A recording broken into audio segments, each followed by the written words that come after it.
دنیا میں کچھ لوگوں کے پاس یہ کمال کی خوبی ہوتی ہے کہ وہ کسی کو ایک نظر دیکھ کر یہ اندازہ لگا لیتے ہیں کہ کون کس طبیعت کا مالک ہے، اور میرے والد کے اندر بھی یہ خوبی پائی جاتی تھی، مگر ہم بچوں کو بڑے اور تجربہ کار والدین کی قدر کرنے کی ضرورت ہی محسوس نہیں ہوتی۔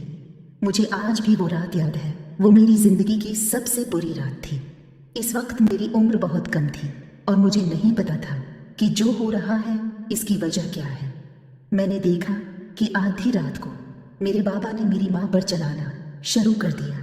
ان کو بابا بہت باتیں سنا رہے تھے کہ تم ایک بڑی عورت ہو، تم اچھی عورت نہیں ہو۔ یہاں تک تو ٹھیک تھا، مجھے لگا کہ شاید ان کی لڑائی ہو رہی ہے، کیونکہ اس سے پہلے بھی وہ لوگ کافی جھگڑتے رہتے تھے۔ لیکن اصل فکر کی بات تو تب ہوئی جب میرے بابا نے میری ماں کو آدھی بات کو گھر سے نکل جانے کو کہا۔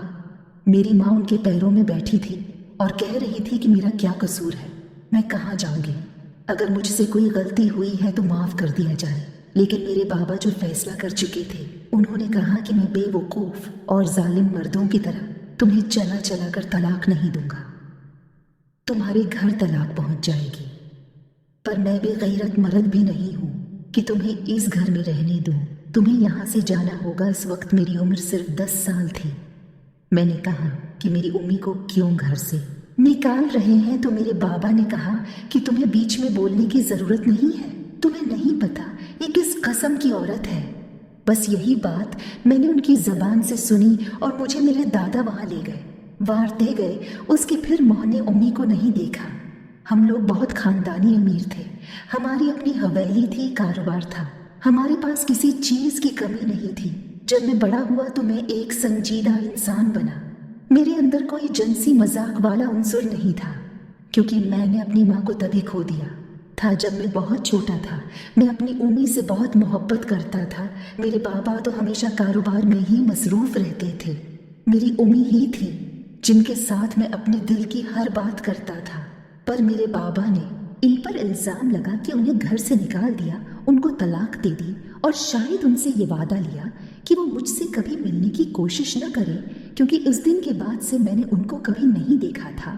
جب میں بڑا ہو گیا تو میں نے ان کو تلاش کرنے کی بھی بہت کوشش کی، لیکن وہ ایسی جگہ گئی کہ ان کے پیچھے ان تک جانے کا کوئی بھی راستہ نہیں ملا۔ مجھے لگتا تھا کہ میں ان کو تلاش کر لوں گا۔ آخر انہوں نے ایسا بھی کیا تھا، لیکن بابا نے یہ بات کبھی نہیں بتائی۔ ان سے کئی بار پوچھا، لیکن بابا ابھی بھی زندہ تھے، اپنے کمرے میں رہتے تھے۔ اب کاروبار کو میں دیکھا کرتا تھا، بابا کو بہت سی بیماریوں نے گھیر لیا تھا، اس لیے ان کے پاس بھی بیٹھ کر دل کی باتیں کرتا تھا۔ وہ مجھ سے اپنے دل کی ہر بات کرتے تھے، پر جیسے ہی امی کا موضوع شروع کرنے لگتا تھا تو وہ مجھے کمرے سے باہر نکل جانے کا کہہ دیتے تھے، جیسے ان کو پتہ چل جاتا تھا کہ میں یہی جاننے کے لیے اتنی دیر سے بیٹھا تھا۔ ان کو مجھ پہ غصہ بھی آ جاتا۔